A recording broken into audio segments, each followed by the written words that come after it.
अस्सलाम वालेकुम and welcome back to the open page. मैं हूं आपकी मेज़बान सोनिया और आज हम बात करेंगे राजा गिद्ध पे। मैंने अपने पिछले प्रोग्राम में राजा गिद्ध पर बात की, लेकिन आज मैंने एक ऐसे मेहमान को अपने साथ मदऊ किया है जो एक ख़ास गहरी राय रखते हैं इस नावल के ऊपर। मेरे साथ मौजूद हैं जनाब Mohammad Hasan Meraj Sahab. Welcome to the show. Hasan Meraj Sahab से बहुत पुराना ताल्लुक़ है और मैं चाहूँगी कि वो राजा गिद्ध पे अपने ख़यालात का इजहार करें। इससे पहले मैं ये बताती चलूँ, हसन मेराज साहब 2 किताबें लिख चुके हैं। हसन मेराज साहब की पहली किताब रेल की सीटी थी और दूसरी किताब beyond our degrees of separation. तो हम शुरू करते हैं राजा गिद्ध पर इनकी राय। जी अस्सलाम वालेकुम। पहले तो बहुत शुक्रिया, आप बात कर रही थी राजा गिद्ध की, तो राजा गिद्ध के साथ किसी ऐसे वक्त की बहुत सी खूबसूरत यादें वाबस्ता हैं जो कि ज़ाहिर है अब नहीं रहा, इसलिए और भी खूबसूरत लगता है। नवंबर 1994 मैं पीफ कॉलेज में था। हमारे अंग्रेज़ी के उस्ताद थे अब्दुल लतीफ़ नोनारी साहब, खुदा उनकी ज़िंदगी करे। उनकी बेगम ने, वो भी हमारी उस्ताद थी, मैडम शमीला, उन्होंने ये किताब मुझे पहली दफ़ा दी। नवंबर 1994 की बात है। अगले 10 साल तक घूम फिर के ये किताब बहरहाल नवंबर में मेरे पास आ जाती थी। ये बताने का मकसद ये नहीं है कि कोई वो है, एट टाइम्स जो सच है वो फिक्शन से भी स्ट्रेंजर होता है। आप कहते हैं कि नहीं ऐसा हो ही नहीं सकता, लेकिन ऐसा हुआ होता है। पहले इस किताब को पढ़ा तो बिल्कुल 8वीं 9वीं का बच्चा जिस तरह पढ़ता है। आजकल मैं दोबारा ये किताब पढ़ रहा हूँ, आजकल किसी और वजह से पढ़ रहा हूँ। उन 10 सालों में जब इसको पढ़ा तो हर बार किसी और वजह से पढ़ा और किसी और फेज़ में पढ़ा। जो उम्र का वो दौर है उसमें आदमी हर रोज़ एक नई राय बनाता है, उसकी शख्सियत एक नए तरीके से बनती है और अगले लम्हे वो शख्स नहीं वो नहीं रहता। ठीक है, वो एक कांस्टेंट मेटामॉर्फोसिस उसका चल रहा होता है। तो जब पहली दफ़ा इस किताब को देखा तो सीमी शाह जैसी खातून का एक तसव्वुर बन गया और को 15-20 साल तक सीमी शाह के ताक़ुब में गुजारे कि ऐसा आदमी होना चाहिए कि उसकी शख्सियत ऐसी गहरी होनी चाहिए। प्रोफेसर सुहेल जैसे उस्ताद होने चाहिए, क़य्यूम जैसी पशमर्दगी तारी होनी चाहिए। जब आप ज़िंदगी से उकता चुके हों, अगर आप भागना चाहते हों तो आफताब जैसी आप में सरखुशी होनी चाहिए। नॉवल की डिटेलिंग, आजकल धुरंधर 2 का एक चल रहा है तो बार बार आता है पीक डिटेलिंग। मैं आपको एक बहुत छोटी सी बात बताता हूँ। नॉवल की जो सेटिंग है, नॉवल चूँकि आपने तो इसके ऊपर बात की है, स्ट्रक्चरली इसमें 2 स्ट्रीम्स चल रही हैं। एक है वाक़यात जो हो रहे हैं, जो कि प्लॉट है, उसके साथ मंतक़ तैर का जो है the conference of the birds, उसका एक अडाप्टेशन कह लीजिए या उसकी एक इंस्पिरेशन है कि तमाम जो परिंदे हैं वो इकट्ठे हुए हैं ये तय करने के लिए कि जो सबसे बड़ा मसला है वो है क्या। ठीक है, मैं पीक डिटेलिंग का जो लफ्ज़ है उसकी तरफ आना चाहता हूँ। जहाँ पे जानवरों, ये परिंदों की आमद की डिस्क्रिप्शन है, इसमें कोई दो राय मेरी राय में बहरहाल नहीं है, दो राय हो भी, मतलब मैं ऐसे समझता हूँ। बानो कुदसी और अशफाक अहमद जैसे दास्तान गो लिखने वाले अब नहीं आएंगे। मेरी बड़ी हो सकता है मैं गलत, लेकिन मेरी एक बड़ी एस्टैब्लिश्ड ओपिनियन है। ठीक है, आप ये देखिए कि जब वो इनकी आमद का मंज़र बयान कर रहे हैं तो उस मंज़र की जो पूरी एक विजुअलाइजेशन है वो इतनी दिलचस्प है कि उसमें छोटी बहुत सी बातें जो हैं वो गुज़र गई हैं। मिसाल के तौर पे पोठोहार के इलाके को जब वो डिफ़ाइन करते हैं तो वो कहते हैं कि किसी ज़माने में यहाँ पे समुंदर की लहरें थीं। ठीक है, अब ये शिकारगाहों में ढल गया। अब ये वो बात है जो ज़ाहिर है 1982-83 में लिखा हुआ है ये। ठीक है, अच्छा, उसके बाद जब परिंदे आते हैं तो हर परिंदे की आमद का मंजर एक अलग तरीके से बयान हुआ है। ठीक है, कि जैसे सुरखाब जो हैं वो मुख्तलिफ पड़ाव डाल के पहुँचे हैं। खांसी की फाख्ताएँ, अब खांसी पढ़ने वाले पढ़ के चले जाते हैं। खांसी या खायसी जो थी ये एक बेसिकली प्रिंसली स्टेट थी जिसका पाकिस्तान से इल्हाक होना था और वो नहीं हो पाया। मुत्तहिदा हिंदुस्तान की एक रियासत थी जो कि अपने फ्लोरा एंड फौना की वजह से बहुत मशहूर थी। अब देखें ये वो चीज़ें हैं जो कोई बंदा उतर के ये देखता ही नहीं है, वो बस आगे गुजर जाते हैं। ठीक है, सीमुर्ग का जो पूरा मंजर है उसके आने का, वो बिल्कुल वैसे है जैसे आज तक या आजकल कोई भी एक ग्रैंड एंट्री होती है कि मतलब उसके आने से पहले सारे में 3 बार बिजली कड़की और ज़ोर की आंधी चली,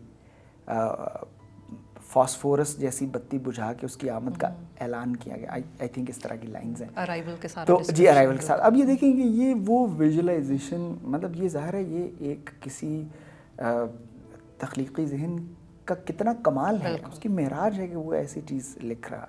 ठीक है, दूसरी तरफ जो है जो एक लाहौर की डिस्क्रिप्शन जो है वो इतनी कमाल की है। आप सांदा की डिस्क्रिप्शन पढ़ लें, आप कृष्ण नगर के बारे में पढ़ लें, आप मॉडल टाउन का इसमें देखें, आप एयरपोर्ट का मंजर देखें कि मतलब छोटी छोटी लाइनें हैं जिनके बारे में आदमी पढ़ता है तो वो एक और दुनिया में उसको ले जाती है। मिसाल के तौर पे जब वो एयरपोर्ट पे उसको मिलने के लिए क़य्यूम आफ्ताब को मिलने के लिए जाता है तो अभी आफ्ताब के आने में कुछ वक्त है, क़य्यूम जो है वो पूरे मंजर को बयान करता है कि कुछ ऐसे बाप थे जो भतीजों को छोड़ने आए थे और अंदर ही अंदर उनको ये गम खाया जा रहा था कि अगर आज उनके बच्चे पड़ जाते तो वो उनको रुखसत करने के लिए एयरपोर्ट आए होते। जुमले देखें, जी जी, माफ़ करना क़य्यूम थोड़ी देर हो गई, हम कश्मीरी लोग कव्वों की तरह फ़ौरन इकट्ठे हो जाते हैं छोटी सी बात पे, घर पे बहुत रश था निकलने में देर हो गई। जुमला है लेकिन इसका एक पस मंज़र है, इसमें सकाफ़ती अलामतें हैं, इसमें मुआशरती रवैये हैं। ठीक है, अच्छा फिर उसके बाद मतलब तो ये दोनों स्ट्रीम्स जो हैं ये साइड बाय साइड चलती। खैर मैं तो बोलता रहूँगा नहीं, मैं चाहूँगी कि आप ना इसकी क्राफ्टिंग पे बात करते जाएं और फिर हम आगे। अच्छा, इसकी जो फिर मतलब क्राफ्टिंग है, जितने लोग अदब पढ़ते हैं उन सब की राय मुकद्दम है और मोहतरम है, क्योंकि पढ़ने वाला बहरहाल अपना वक्त निकाल के एक चीज़ को पढ़ता है। कुछ पढ़ने वाले इससे आगे निकल जाते हैं, वो नॉवलों को ज़िंदगी की मानंद गुजारना चाहते हैं, कुछ लोगों की ज़िंदगी नॉवल की मानंद गुजरती है। ठीक है, राजा गिद्ध बहुत बहुत ज़्यादा लोगों की एक क्रिएटिव इंस्पिरेशन रहा है। उसकी क्रिएटिव इंस्पिरेशन रहने की वजह है, मतलब ये नॉवल जो है ये 1982-83 में लिखा गया।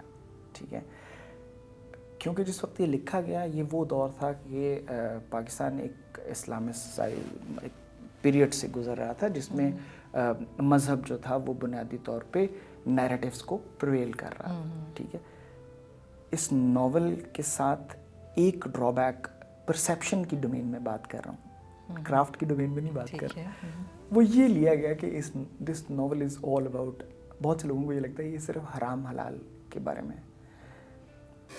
ये नॉवल पढ़िए और उसके बाद नोलन का काम देखिए, डार्क नाइट देखिए, ट्रू डिटेक्टिव देखिए, फार्गो देखिए।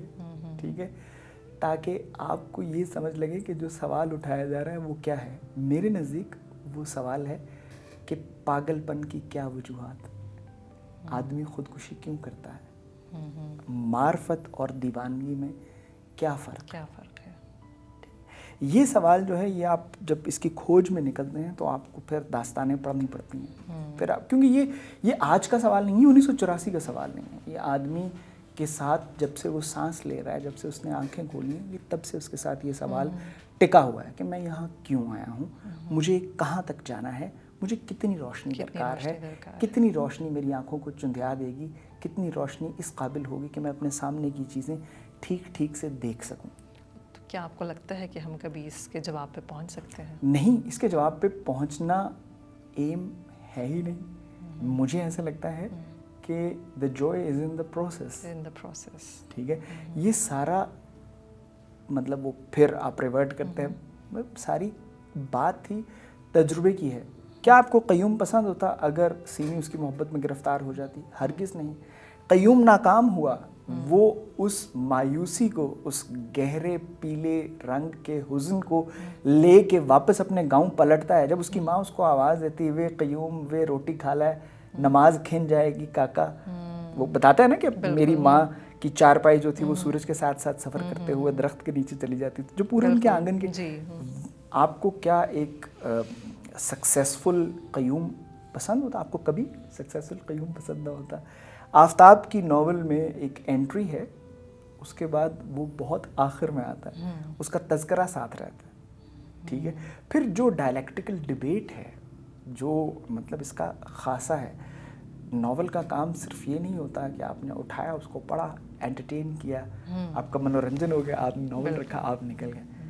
नावल मतलब बुनियादी तौर पे क्राइम एंड पनिशमेंट बहुत बड़ा नावल है, एक जुर्म और उसकी सज़ा, छोटी सी कहानी, ठीक है।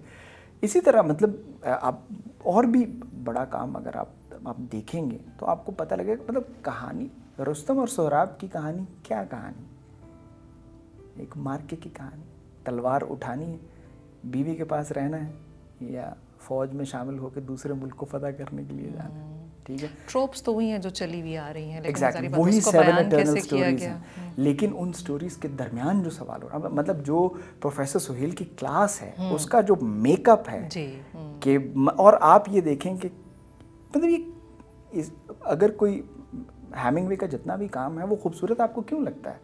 आपको विदाए जंग से मोहब्बत क्यों है? फेयरवेल टू आर्म्स इतनी क्यों पड़ी? आपको पता है फेयरवेल टू आर्म्स सबसे ज़्यादा फौजियों में पड़ी जाती है, हालांकि ये नहीं पता था। हाँ, ऐसी किताब है कि आप जब वो किताब उठा लें तो आपका बंदूक उठाने को दिल नहीं करता, बिल्कुल, ठीक है। लेकिन बहुत मकबूल जब ये फिल्म इस पे बनी तो मतलब इतनी ये मतलब ये अमेरिका में छावनियाँ जो है उनको फोर्ट्स कहा जाता है, तो ये मतलब फोर्ट्स में ये मतलब इस तरह से मैसिवली दिखाया, लोग देखते थे बिकॉज मतलब बहरहाल फौजी भी एक इंसान है और उसके साथ होने वाली जो वारदात है वो एक कल्बी तो है, ठीक है। सो इसी तरह हेमिंगवे का जितना भी काम है उसमें Hemingway was able to write a farewell to arms, why so? Because he had served in that particular regiment, in that particular setting, he had seen the war up close and personal, ठीक है। अशफाक अहमद और बानो कुदसिया का जो government college में वक्त गुजरा है, आप जब ये एमए मतलब यहीं से शुरू होती है ना कि ये एमए की तीसरी क्लास का वाक़या है, चोलिस्तानी हिरने में वो सबसे आखिरी, तो ये मतलब वो पूरी क्लास की जो रिप्रेजेंटेशन है, वो जो गवर्नमेंट कॉलेज की डिस्क्रिप्शन है, वो जो स्पोर्ट्स डे का बयान है पूरे का पूरा, ये ऑटोबायोग्राफिक एलिमेंट्स हैं जो कि किसी भी नावल को सक्सेसफुल करते हैं। तीसरी बड़ी बात, नावल जो है वो बड़ा डीपली एच्ड है सोशल कम्युनिकेशन में। डे टू डे जो बात हो रही है, सौलत भाभी का मुझसे राब्ता बस इतना था, कपड़े धुल गए हैं, खाना लग गया है, और ये हमारी आजकल की ज़िंदगी है, ये हमारी ज़िंदगियाँ हैं, ठीक है। अब भाई मुख्तार एक मिडिल क्लास का एक वो रिप्रेजेंटेटिव है, उसके बाद आगे भी जब आप चलते हैं मतलब आबिदा का शौहर जो है, अमतिल जो है, रेडियो स्टेशन के जो कैरेक्टर्स हैं, आप कभी इस नावल को पढ़िए, उसके बाद आप रेडियो पाकिस्तान जाइए लाहौर में, आपको पता लगेगा कि how that particular place has come to life in this particular novel, ठीक है। अच्छा, ज़ाहिर है क्रिटिसिज्म भी है इस नावल के ऊपर, फेमिनिस्ट पर्सपेक्टिव से क्रिटिसिज्म भी, एक अक़ीदे की बुनियाद पे लोगों का इसके ऊपर इख्तलाफ है, होगा, ठीक है। उससे पहले अगर हम जैसे आपने एक फेमिनिस्ट व्यू पॉइंट भी है इसके ऊपर, अगर उससे पहले हम अगर सीमी शाह के कैरेक्टर पे बात करें तो आप उसको कैसे देखते हैं? मतलब सीमी शाह का कैरेक्टर जो है मतलब 14 या 15 साल के हसन के लिए सीमी शाह का कैरेक्टर और था, ठीक है। मतलब अब 45 साल के हसन के लिए सीमी शाह का कैरेक्टर कुछ और है, ज़ाहिर है वो कैरेक्टर तो टाइम एंड स्पेस में वहीं लॉक हो गया ना, ठीक है। मैं वक्त में आगे आ गया हूँ, ठीक है। लेकिन आज भी आप अगर सीमी शाह को विजुअल फॉर्म अता करेंगी, ठीक है, आपको ज़्यादा मेहनत नहीं करनी पड़ेगी। हालांकि 1984 से 2024 तक 4 दहाइयाँ गुजर चुकी, ठीक है। पुलों के नीचे इतना पानी बह गया कि वो दरिया ही नहीं रहे, रावी जो है वो नाला बन चुका है, ठीक है। इसके बावजूद आपको ज़्यादा मेहनत, ये लिखने वाले का कमाल है ना, उसकी इमेजिनेशन है कि उसने उस वक्त एक ऐसी सीमी, आप देखें सीमी शाह का जो डिस्क्रिप्शन है, मोरी बंद जीन्स है मेरा ख्याल है, ठीक है। उसने अपना ये टोट बैग जो है उस वक्त, टोट बैग, हाँ बिल्कुल, ठीक है, कैनवस का थैला लटका हुआ था, ठीक है, और कैनवस के इस थैले में उसकी ज़रूरत की हर चीज़ थी, लेकिन वो कभी काम नहीं आती थी, मतलब ख़राब बॉल पेन, ठीक है, और ये सारी चीज़ें हैं, मेकअप की ऐसी चीज़ें So जो how was Banu Qudsi able to write this, जो कि अभी तक, इसका मतलब है वो जो उस वक्त देख रही थी, हमारा मुआशरा अभी भी वहीं पे खड़ा हुआ है। मैं आपको यही बताना चाह रहा हूँ कि ये दोनों गैर मामूली लोग थे, ठीक है, और इन मतलब बानो कुदसिया को समझने के लिए मिसेस चट्टा को समझना बहुत ज़रूरी है, ठीक है। मिसेस चट्टा बानो कुदसिया की वालदा थी, ठीक है। फिर मतलब सिर्फ ये ज़रूरी नहीं है, अशफाक अहमद के साथ जो उनका वक्त गुजरा है, ठीक है। फिर खान साहब का एक अपना, तो ज़ाहिर है वो खान साहब मतलब इतने, खान साहब का जो बैकग्राउंड है उसके ऊपर तो इतने एलिमेंट्स हैं जिनका प्ले है। उनके दादा जो थे वो निज़ाम, हैदराबाद के जो निज़ाम थे उनके दरबार से वाबस्ता थे।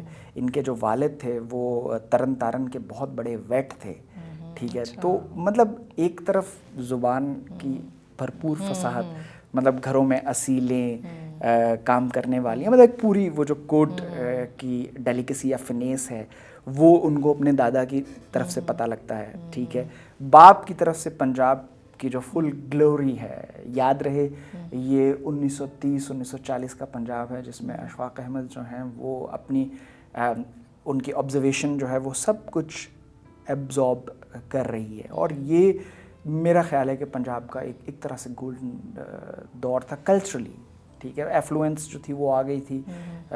अगर आप राहे रवां पढ़ें या और अशफाक अहमद साहब के बारे में किताबें पढ़ेंगे तो आपको अंदाज़ा होगा कि कितनी चीज़ें हैं छोटी छोटी जो मिलके उनकी स्टोरी टेलिंग को एक नया एक नीश देते हैं। Why nobody could tell the story the way he would do is obviously, मतलब लिखने वाला क्या कर रहा होता है, एक उसकी ऑब्जर्वेशन होती है, एक उसका एक्सप्रेशन होता है, ठीक है। एक्सप्रेशन में ज़ाहिर है बचपन की इनकी तरबियत फ़ारसी की भी है और अरबी में भी हल्का फुल्का हाथ पड़ता था, उर्दू बहुत अच्छी लिखते थे, पंजाबी बोलते थे। तो बिल्कुल इसे, जिस तरह पिछले प्रोग्राम में मैंने कहा कि आज भी हम इस नावल को रेलेवेंट क्यों समझते हैं। अच्छा, मैं वापस आती हूँ सिमी शाह के कैरेक्टर की तरफ। आपको लगता है कि ये एंटी फेमिनिस्ट नावल है? अब मसला ये है कि मैं कुछ कहूँगा तो वो मैंसप्लेनिंग के चक्कर में आ जाएगा। मैं बहरहाल एक सादा सी बात करना चाहूँगा इस पूरी में। अगर फेमिनिज़म का ताल्लुक एजेंसी से है कि ये एजेंसी किसके पास है कि वो अपने बारे में फ़ैसला करे, तो ये बहुत बड़ा फेमिनिस्ट नावल है। बिकॉज सिमी शाह अपने बारे में ख़ुद डिसाइड करती है।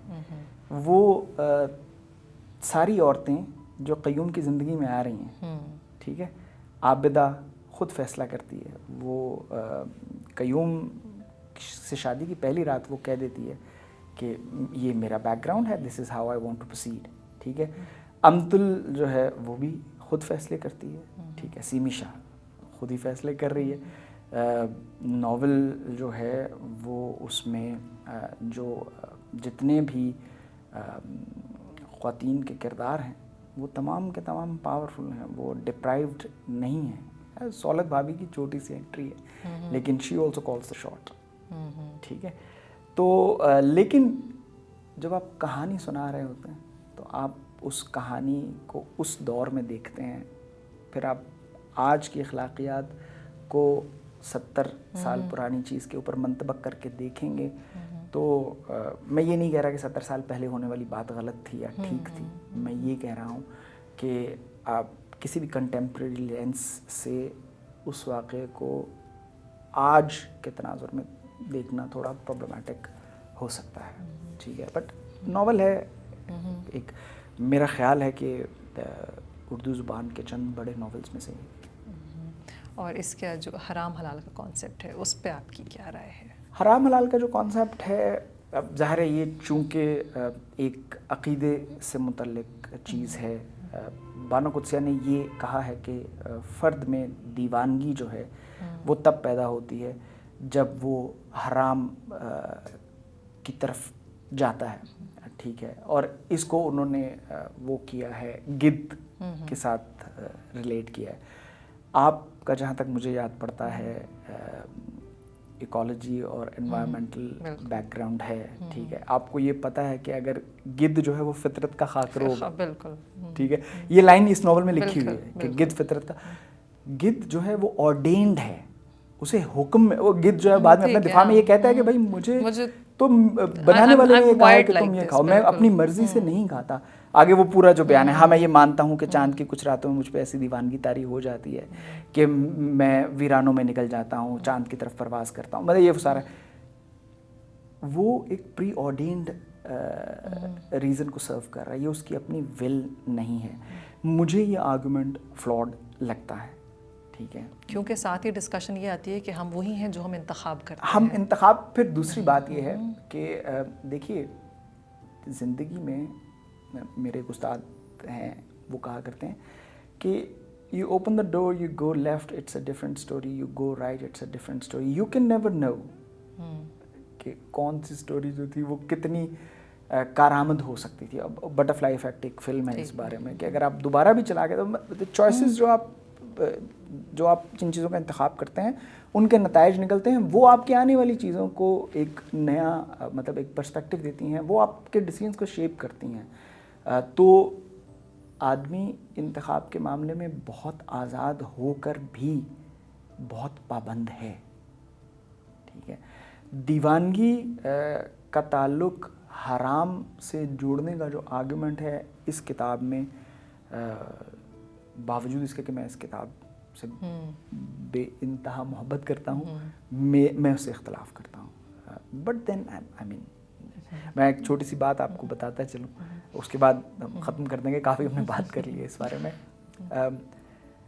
सियाचिन में जब एक पोस्ट थी बाल्तरो की तरफ है, वहाँ पे जब आप जा रहे होते हैं तो आप कुछ भी नहीं लेके जा सकते प्रैक्टिकली। सो आप साबुन नहीं लेके जाते, टूथपेस्ट नहीं लेके जाते, ठीक है, क्योंकि वो सारी चीज़ें आपको वहाँ ड्रॉप हो जाती हैं, ठीक है। लोग जो टूथब्रश है सिर्फ वो अपना टूथब्रश लेके जाते हैं। मैं राजा गिद्ध लेके गया था और अगर उस पोस्ट पे पड़ी हुई है राजा गिद्ध तो वो वही कॉपी होगी जो मैंने रखी थी। मुझे लगता है हमें उस पोस्ट का यकीनन हमें चेक करना पड़ेगा कि वहाँ पे यही किताब रखी हुई है, यही कॉपी है या नहीं है। But thank you very much for your understanding on the book and for your views about all the themes that we have in the book. Thank you very much viewers.